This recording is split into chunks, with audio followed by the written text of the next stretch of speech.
Bonjour les amis, c'est cauchemardesque d'avoir l'impression de vivre dans un pays où tout le monde devient fou et où nos dirigeants, profitant de cette folie collective qu'ils ont par ailleurs parfaitement organisée, en profitent pour multiplier des mesures liberticides qui vont engendrer forcément d'autres mesures liberticides. Je parle naturellement du masque, certains vont dire que c'est obsessionnel chez moi, mais c'est juste ce qui est en train de nous bouffer notre quotidien, de nous bouffer notre liberté, de nous bouffer le plaisir d'être dans une société où on se voit, où on se touche, où on se parle, où on regarde les yeux de l'autre, où on voit sa bouche, où on voit son sourire, où on voit l'aspect de son visage, enfin tout ce qui fait la beauté de la vie. Alors vous allez me dire, ouais mais t'exagères, bon certes en France on met 135 euros d'amende, certes on interdit, on oblige le masque, la muselière dans les lieux fermés,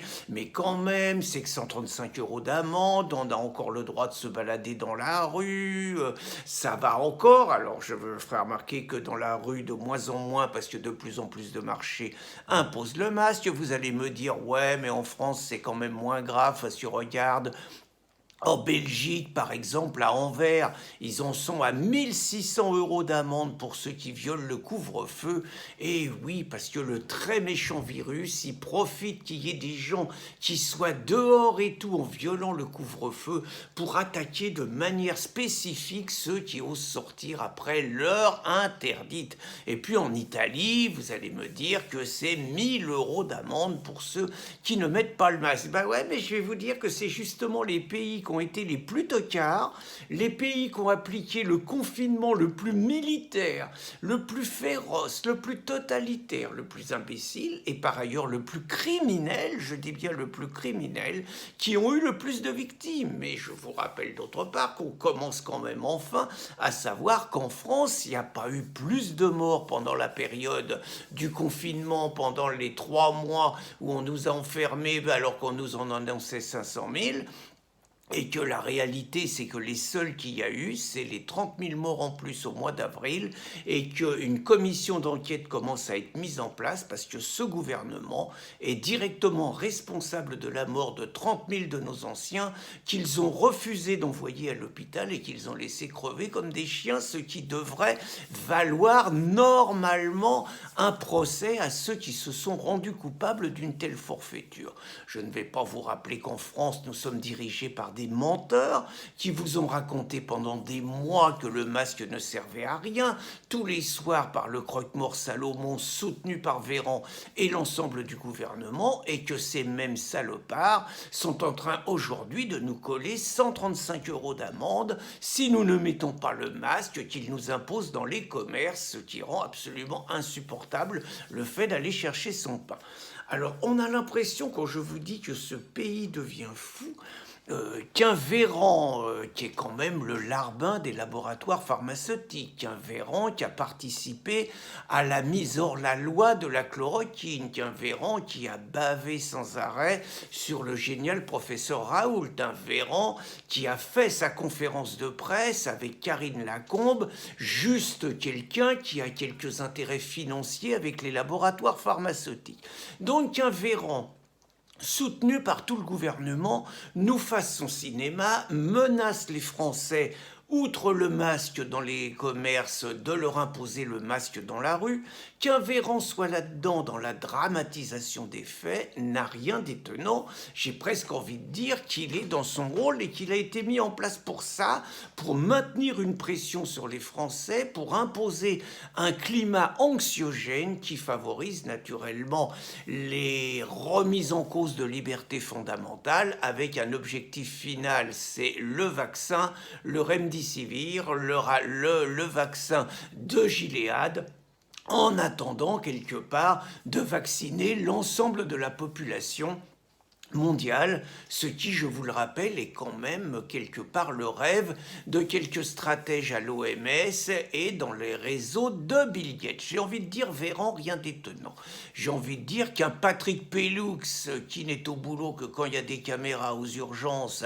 un mec qui a toujours tout fait pour frétiller, pour faire parler de lui sur les plateaux de télé, un mec qui au lendemain de Charlie Hebdo passait son temps à chialer, à faire des confidences privées, racontant finalement Charb c'était sa femme aussi, alors que Charb il avait déjà plein d'épouses apparemment, donc en gros racontant qu'il était l'amant de Charb, histoire d'être intéressant. Qu'un mec comme ça qui se fait mousser sur les urgences et tout sans jamais rien dire sur la réalité de l'immigration dans les urgences et dans les hôpitaux et dans son rôle mortifère pour la qualité du service public. Donc un Pellux nous fait ce matin son numéro de claquette et nous dit qu'il faut imposer le voile partout dans la rue. J'ai presque envie de dire c'est pas étonnant parce que moi j'étais dans une analyse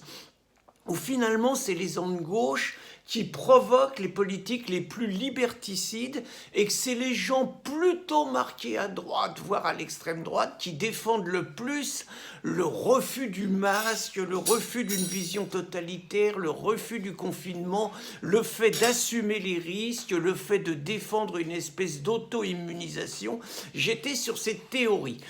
En même temps, il faut savoir que le Rassemblement national, s'il a eu raison de signaler l'absence de contrôle aux frontières, s'il a eu raison de dénoncer le refus idéologique de Macron d'imposer quelque part la fermeture des frontières, s'il a eu raison là-dessus, le Front National n'a fait qu'une politique de surenchère aux mesures liberticides qu'on nous fait subir. Et là, qu'est-ce que je découvre ce matin? Gilbert Collard, qui par ailleurs est un charmant garçon, courageux, capable réellement d'être un polémiste de talent, qui nous rend fiers souvent quand il est sur les plateaux de télévision et qui mord la gueule aux journalistes ou qui mord la gueule à ceux qu'il traite de fachos. Gilbert Collard, mais nous fait un truc. Alors certes, il dit qu'il parle en son nom, mais c'est complètement la ligne du parti. En gros, que s'il y a un danger, il faut imposer le masque dans tout l'espace public et que si lui, il était à la direction du pays, c'est ce qu'il ferait. Mais on n'a pas envie de ça, nom de Dieu, c'est...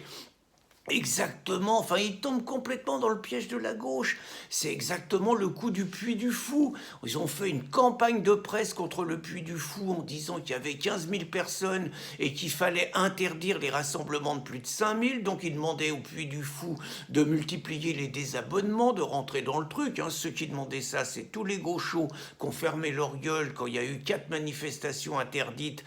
pour la défense de la cause des racistes noirs ou pour la défense de la cause du violeur Adama Traoré. Donc c'est ceux-là qui viennent faire chier le Puy du Fou. Vous voyez, et Collard, je trouve, il tombe là-dedans, Gilbert. Merde, quoi. Mais ils ont pas lu.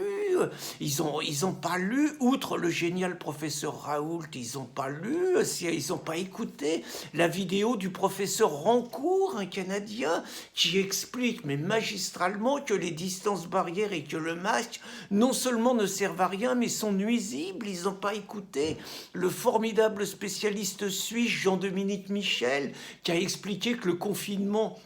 avait été une connerie